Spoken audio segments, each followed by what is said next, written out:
Doctor দেখাতে বিগত 1 সপ্তাহ ধরে আসছি, আবার আছে ব্লাড টেস্টের রিপোর্ট নিয়েছিলাম, তো ডক্টর দেখাতে এসেছি। ডক্টর বলছেন এখন একজনই রয়েছেন, উনি বলছেন আবার ওখানকার যারা স্টাফরা আছে তারা বলছে আবার কালকে আসো।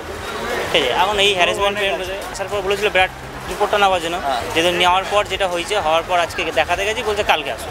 আমাদের মনে হচ্ছে একজন ডাক্তার রয়েছে, তার জন্য এই প্রবলেমটা হচ্ছে। আমার বলে নয়, অনেক লোকই বসে রয়েছে এরকমভাবে, না হলে 6 জন উপরেই লোক মেডিসিনে রয়েছে। জুনিয়র সিনিয়র মিলে করছে, এখন জুনিয়র নেই, সিনিয়ররা করছে, যার জন্য আমাদের এখন মিটিং চলছে, বা ওরাও যা প্রিকশন নেওয়া যায়, যেমন এখানে একটা পুলিশের আউটপোস্ট করা হয়েছে, তারপরেও অবশ্য ঘটনাটা ঘটেছে ওই নেক্সট দিন। আর এছাড়া আমাদের যেগুলো যে আমাদের রেস্ট রুম বা চেঞ্জিং রুম, সেগুলো সব কিছু অলরেডি কাজ শুরু হয়েছে, করছে।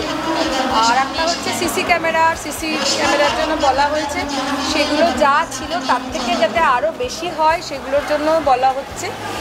এছাড়া তো এখন এইগুলো যদি ঠিক হয়, প্লাস থ্রেড কালচার, সেগুলো তো চলছে। রোগীদের পরিবার থেকে তো আসেই, অনেক সময় দেখা যায় যে আমরা হয়তো সত্যিই কোনো এমার্জেন্সি ডিউটিতে ব্যস্ত, আমি আমার নিজের দিক দিয়ে বলছি, মানে সিনিয়র ডক্টরদের থেকেও বলছি, বা জুনিয়ররাও হয়তো কোনো কাজে এনগেজড আছে, তারপর ওদের হয়তো আসতে দেরি হলো, ওরা বুঝতেও চায় না।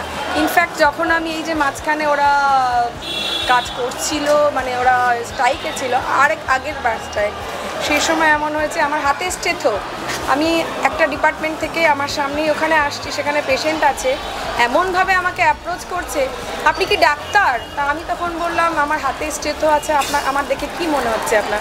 মানে সে একটু ওয়েট করেছে বলে তার এরকম কথা আর কি। যখন প্রথম শুরু হলো স্ট্রাইকটার, ওই সময় এমনও হয়েছে প্রায় 50 আওয়ার্স 60 আওয়ার্স করেও আমরা ডিউটি করেছি।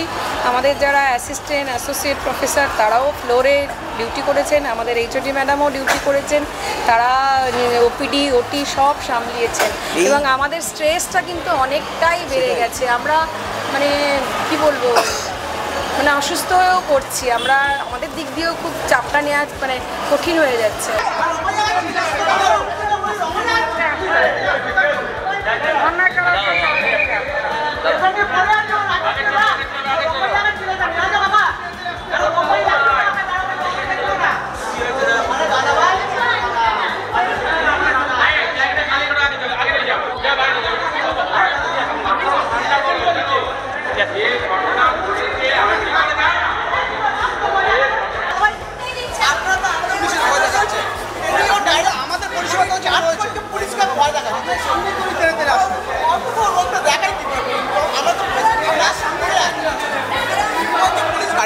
আমার বোন আর বোনের মেয়ে এসছে, মেয়েটাকে ছেড়ে ওনাকে বলছে একা যেতে, এবার বাচ্চা মেয়েটা কোথায় থাকবে আপনি বলুন তো।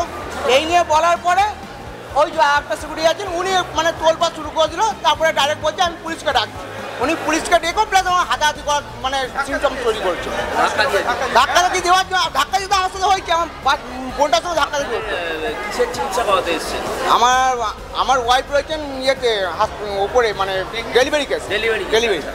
এইবারে রোগী তো আসতেই পারে, বাচ্চা মেয়েটা যদি কিছু হয়ে যায় তখন কী হবে বলুন তো।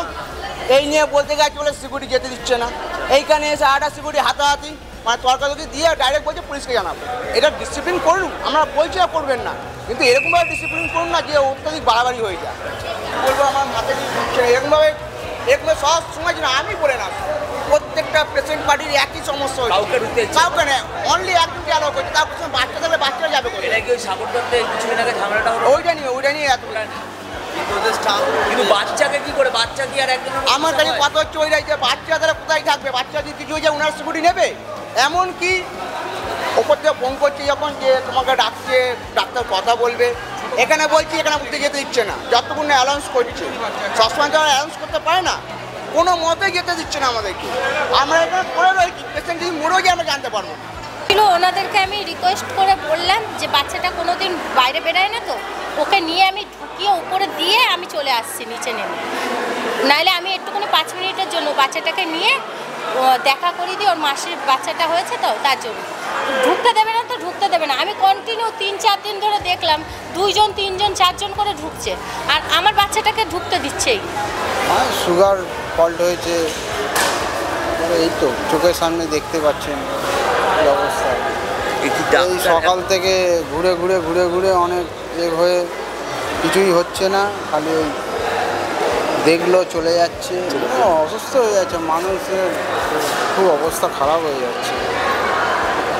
করবে মানুষ ভেবে পাচ্ছে না, ট্রিটমেন্ট ঠিক মতন না পেলে মানুষ কী করবে? আর সবার তো সামর্থ্য সমান হয় না যে বড় জায়গায় নিয়ে চলে যাবে, ঠিক না? আপনাদের কি অ্যাডমিটও করেনি না অ্যাডমিট করে ফেলে রেখে দিয়েছে? ওই ফেলে রেখে দিয়েছে। কতদিন ধরে এরকম হয়েছে মানে? চলছে এখন 2-4 দিন ধরে এরকম চলছে।